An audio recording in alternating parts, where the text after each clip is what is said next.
விருதுநகர் மாவட்டம் கிருஷ்ணன் கோவிலில் கல்வி பணியில் கடந்த 34 ஆண்டுகளாக சிறப்பாக சேவையாற்றி வரும் VPMM கல்வி நிறுவனங்கள், கலை மற்றும் அறிவியல் கல்லூரி, பொறியியல் கல்லூரி, நர்சிங் கல்லூரி, கல்வியியல் கல்லூரி உள்ளிட்ட பல்வேறு கல்வி நிறுவனங்கள் ஒரே வளாகத்தில் ஏறத்தாழ 1 மணி நேரமாக இந்த விவாதம் நடந்து கொண்டிருக்கிறது.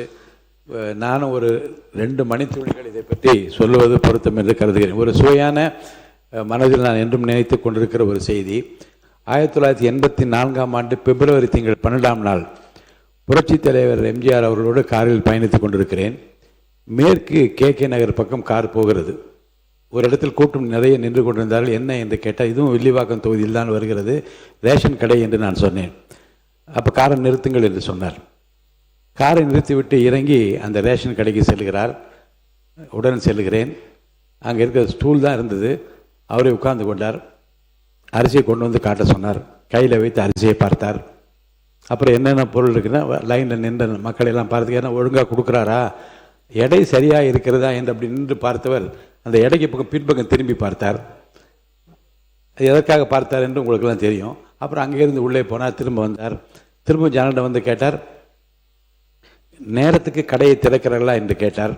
அவங்க எல்லாம் வந்து கடைக்காரருக்கு பக்கமாக ஒழுங்காக திறக்கிறார்கள் என்று சொன்னார். சிரித்து கொண்டே காருக்கு வருகிற போது என் கையை பிடி சொன்னார், இது ஒழுங்காக இருக்கிற வரைக்கும் திரும்ப திரும்ப நாம் ஆட்சிக்கு வருவோம் என்று சொன்னார்.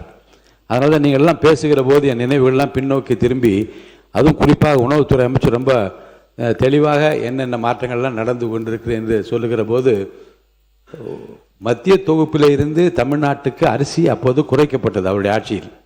உடனே வந்து கடற்கரையில் உண்ணாவிரதம் உட்கார்ந்தார். என்ன சொன்னார் என்றால், மத்திய தொகுப்பிலிருந்து அரிசி குறைக்கப்பட்டால் என்னுடைய ரேஷன் கடைக்கு அரிசி போக முடியாது. அப்போ ரேஷன் கடைக்கு அரிசி போகவில்லை என்றால் மக்கள் பாதிக்கப்படுவார். இன்னும் உண்ணாவிரதம் என்று உட்கார்ந்து விட்டார்.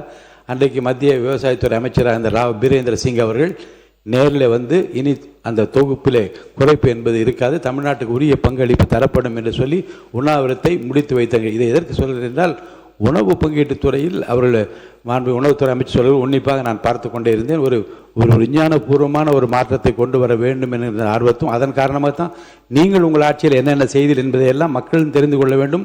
அதற்குரிய மாற்றங்களை எப்படியெல்லாம் கொண்டு வந்திருக்கின்றன என்பதை மக்களுக்கு தெரிவதன் மூலமாக ஒரு தரமான அரிசியை மட்டுமல்ல, ஒரு தரமான ஆட்சியை தருவதற்கு என்ன நடந்து கொண்டிருக்கிறது என்பதை மக்களுக்கு தெளிவுபடுத்த வேண்டும் என்பதற்காகத்தான் இதை அனுமதித்துக் கொண்டே இருக்கிறேன். 1 மணி நேரம் ஆகிவிட்டது. உறுப்பினர் அவர்கள் இன்னும் இதை பற்றியெல்லாம் பேசுவதற்கு மானிய கோரிக்கைலாம் வருகிறது. நன்றி கூறி முடிக்கும்படி கேட்டுக்கொள்கிறேன்.